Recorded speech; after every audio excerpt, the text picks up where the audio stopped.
ناپاکی ماحول نہ جا سکے. آدم علیہ السلام سے لے کر سلسلہ چلتا رہا ابراہیم علیہ السلام تک. ابراہیم علیہ السلام نے منتقل کیا اسماعیل علیہ السلام تک. حضرت اسماعیل علیہ السلام کے 2500 سال کے بعد مکہ مکرمہ میں عبد المطلب کے گھر، عبداللہ کے گھر، آمنہ کے گھر ربیع الاول کے مہینے ہمارے نبی پیدا ہوئے. ہمارے نبی کی پیدائش کے بعد آپ نے بہت ساری باتیں سنی ہوں گی. میں خالی سرسری بتا دوں، نبی کی پیدائش 12 ربیع الاول کو ہوئی. آج اس وقت 1445 ہجری ہے. وہ ہمارے نبی صلی اللہ علیہ وسلم دنیا سے پردہ فرما کر تقریباً 1430 پر 6 سال ہو گئے. 570 ایک میں دنیا میں تشریف لائے. 510 کا آپ کو نبوت ملی. پھر اس کے بعد کے مراحل ملے. تو آپ مکے میں پیدا ہوئے. والد کا نام عبداللہ، ماں کا نام آمنہ، دادا کا نام عبد المطلب. پھر آپ حلیمہ سعدیہ کے گھر گئے. وہاں آپ نے دودھ پیا. 4 سال ان کے گھر میں رہے. پھر مکے واپس آئے. ماں کے ساتھ 2 سال رہے. ماں کا انتقال ہو گیا.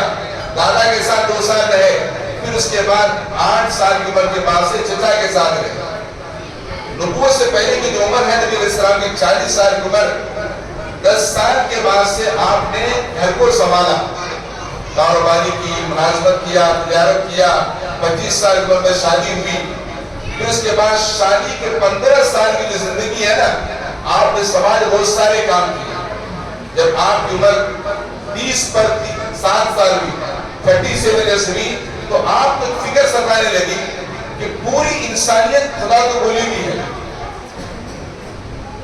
سب لوگ بتوں کی پوجا کر رہے ہیں. تو آپ غار حرا میں جا کر اللہ کی تلاش کرنے لگے. 3 سال تک غار حرا میں جاتے، وہی اعتکاف کرتے، وہی قیام کرتے. جب 40 سال کی عمر ہوئی تو اللہ تعالیٰ نے آپ کو نبی بنایا. نبوت ملتے ہی پھر آپ نے کیا کیا؟ مکے میں 13 سال کی مدت، کتنے؟ 13 سال کی مدت آپ نے اس اللہ کے دین کو اللہ کے بندوں تک پہنچایا. بہت سارے حالات ہیں.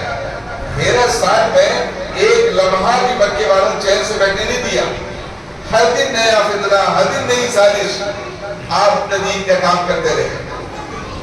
آخرکار مکے والوں نے مجبور کیا. نبوت سے پہلے 40 سال، نبوت کے بعد 13 سال مکے والے مجبور کرے آپ راتوں رات اللہ کے راستے میں ہجرت کر کے مکہ مدینہ چلے گئے. تو آپ 10 سال مدینہ منورہ میں رہے. وہاں 10 سال بھی سوچیے حالات اتنے نازک کر دیے. صرف 10 سال کی مدت میں 80 پر 3 جنگیں ہوئی. کتنے؟ کافروں نے 83 جنگیں لڑی. دراصل ایک لڑائی ہو جائے تو سدھرنے کے لیے برسوں لگ جاتے ہیں. 10 سال میں 80 پر 3 لڑائیاں کافر لڑی. سوچو نبی کے پر کیا کیا حالات آئے ہوں گے. آخرکار نبی کے پر سال پر 3 سال ہوئی تو اللہ تعالیٰ نے طے کیا اپنے جس کام کے لیے بھیجا تھا وہ کام مکمل ہو گیا. اب اللہ کے نبی کو اپنے پاس میں بلانا ہے. پیر کا دن تھا، 12 اول کی تاریخ تھی. نبی علیہ السلام دنیا سے پردہ فرما گئے. صبح کا وقت تھا. نبی کے وصال کے بعد صحابہ میں مسئلہ پیدا ہوا کہ نبی کو کہاں دفن کیا جائے. پیر کے دن صبح نبی کے وصال ہوا. صحابہ مشورہ کرتے رہے. ابو بکر کی رائے سے طے ہوا نبی جہاں انتقال دفن کیا جاتا ہے. تو حضرت عائشہ کا جو حجرہ ہے، جو کمرہ ہے، وہیں پر طے ہوا. پیر کا پورا دن گزر گیا، پوری رات گزر گئی. منگل کا دن گزر گیا، پوری رات گزر گئی. 4 شنبے کے دن نبی علیہ السلام کی تدفین عمل میں آئی. پھر آپ کو دفن کیا گیا. جب آپ دفن سے پہلے بات آئی کہ نبی علیہ السلام کی جنازہ نماز کون پڑھائے گا، تو صحابہ نے فرمایا نبی کا امام کوئی نہیں بنتا ہے. تو طے ہوا سب لوگ باہر آ جاؤ. اس کے بعد فرشتوں نے نماز پڑھی. پھر صحابہ 10 جاتے. نماز جنازہ کیسی تھی؟ ہاتھ باندھ کے کھڑے ہوتے، درود شریف پڑھتے، اس کے بعد جو ہے باہر آ جاتے. اس طرح 32 گھنٹے کے عمل کے بعد نبی علیہ السلام حضرت عائشہ اما حجرہ کے کمرے میں آرام فرما رہے ہیں. آج اپنے قبر میں آپ آئے ہیں.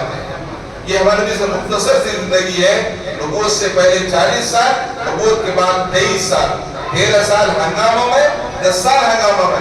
یہ 23 سال آپ نے جو کام کیا پوری دنیا میں، آج دنیا میں ہم جو کچھ بھی دیکھ رہے ہیں نا، یہ سارا نبی کا صدقہ ہے، نبی کی محنت ہے۔ اب نبی علیہ السلام جو دنیا میں تشریف لائے، کیا کیا پیغامات دیے، ہمیں کرنا کیا ہے، دوستو اس کا مذاکرہ کریں گے۔ پہلی بات تو یہ کہ آج ایک ہے محبت، کیا ہے؟ ہمیں آپ کیوں آئے بھائی آج؟ نبی محبت پائے نا، یہ محبت جو ہے نا، یہ فطری طور پر اللہ بیٹھا ہے انسان کے اندر، یہ نبی کی محبت ہے، فطری طور پر رکھا ہے۔ لیکن اس محبت کے کچھ تقاضے ہیں کہ ہم جس نبی کی محبت پر جمع ہوئے ہیں، نبی تو ساری کائنات چاہتی تھی۔ ایک مرتبہ نبی صلی اللہ علیہ وسلم استنجا کرنے تشریف لے گئے، حضرت جابر آپ کے ساتھ تھے، تو جابر فرمائے جابر ہم استنجا کرنا چاہتے ہیں، پورا میدان کھلا ہوا ہے، ذرا کام میں جو جھاڑیاں آزو بازو ذرا حکم دے دو کہ نبی کو ذرا پردہ کر دیں۔ تو حضرت جابر نے حکم دیا، اے جھاڑیوں اور درختوں، ہمارا نبی استنجا کرنا چاہتا، پردہ کرو۔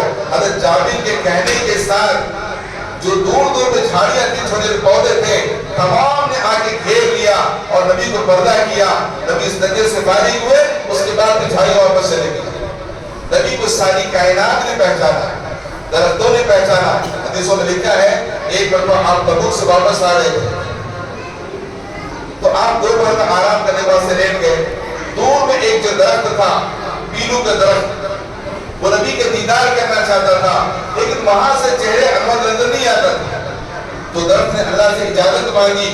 درخت جیسے انسان چلتا ہے نا، ویسے چل کر جب نبی کے پاس آیا،